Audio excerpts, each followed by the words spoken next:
एक आदमी पे 10,000 रुपये का कर्ज था, एक आदमी पे 20,000 रुपये का कर्ज था, एक पे 30,000 का कर्ज था। तीनों मिल गए, तीनों मित्र हो गए, तो कर्ज मिट गया होगा ना।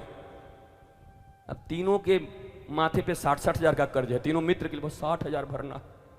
बताओ 10,000 था, अब 60,000 के लिए सोच रहा है। तो ऐसे ही अगर 5-10 अज्ञानी मित्र बन भी जाए तो क्या होगा, और डूबोगे। भाई मित्रता तो सब समझ में आए। तुम्हारे ऊपर 10,000 का कर्जा है और तुमको मित्र मिल गया अरबपति, जो तुम्हारे लिए करोड़ रुपए खर्च कर सकता है। 10,000 रुपया दे दिया, ऐसे काम खत्म। वैसे मित्र तो नहीं बनाते तुम।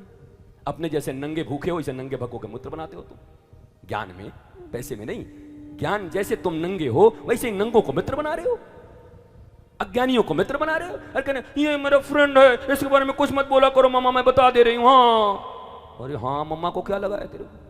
जिस दिन डूबेगी उस दिन बताना, फिर रोना, फिर जाके हाय हाय करना। फिर जिस दिन डूबोगे उस दिन आके मम्मा और बाबा को बात करना फिर आकर। और माता और पिता को भी इतना खुला हुआ होना चाहिए कि बाहर कुछ पूछने से बढ़िया है कि बच्चे अपने घर में ही पूछ सके जो कुछ उनको पूछना है। इतनी मित्रता तो उनकी होनी चाहिए, इतनी फ्रेंडशिप तो उनकी होनी चाहिए। आपके पास समय नहीं है, आप मशीन बन गए हो रुपए कमाने की, प्रतिष्ठा कमाने की। अपने ही बच्चों के लिए समय नहीं है। खुद तुम एक दिन जब देखते हो खुद बूढ़े हो गए, तुम्हारी किडनी खराब हो गई, तुम्हारा लीवर खराब हो गया, बच्चे तुम्हारे आवारा निकल गए, अब तुम क्या करोगे। क्या है महत्व रहा तुम्हारी इस जिंदगी का। खुद के लिए भी कुछ नहीं कर पाए। अब जितना कमाए थे थोड़ी देर से उसमें किडनी बदलवाओ, लीवर बदलवाओ। और बच्चे तुम्हारे लायक हुए नहीं। जो टाइम बच्चों को देना चाहिए दो, जो टाइम परिवार को देना चाहिए दो। बेकार ही बदनाम है बाबा लोग की। बाबा लोग आते हैं तो बाबा बना देते हैं। मैं तो तुम्हें सुना रहा हूं, परिवार में रहना सीखो।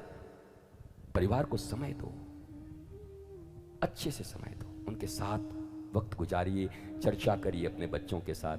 बेटे 13 इयर्स से लेकर 17 इयर्स तक टीनेज होता है बच्चों का, उस समय संभालिए उनको, उस समय बेस्ट फ्रेंड बनिए उनके। तृणावर्त आता है, रस्सा तमसा से भर जाता है भीतर में, रज तम भर जाते हैं, हार्मोन्स अद्भुत हो जाते हैं, सब बायोलॉजिकल चेंजेस आते हैं। उस समय वो कुछ भी कर जाते हैं, कुछ पता नहीं होता उनको। उस समय फास्ट फ्रेंड बनो, उनको समझाओ, बताओ, उनके साथ फिल्म देखो बैठ के। हम फिल्म देखेंगे, अरे फिल्म तो तुम बाहर जाके अकेले देख ही रहे हो और वो भी अकेले देख रहा है तुम्हारा वाला। दोनों मिल के साथ देखो, बढ़िया सा। अलग अलग देखने से बढ़िया है दोनों मिल के एक ऐसा फिल्म देखो जो देखने लायक हो, तो बढ़िया होगा, कुछ ज्ञान आएगा। हम तो अपने आश्रम में, हमारा एक बहुत बढ़िया हॉल है, हॉल बना रखा है हमने, खूब सुंदर, 70 mm का पर्दा। हम हमारे बच्चों के साथ फिल्म देखते हैं।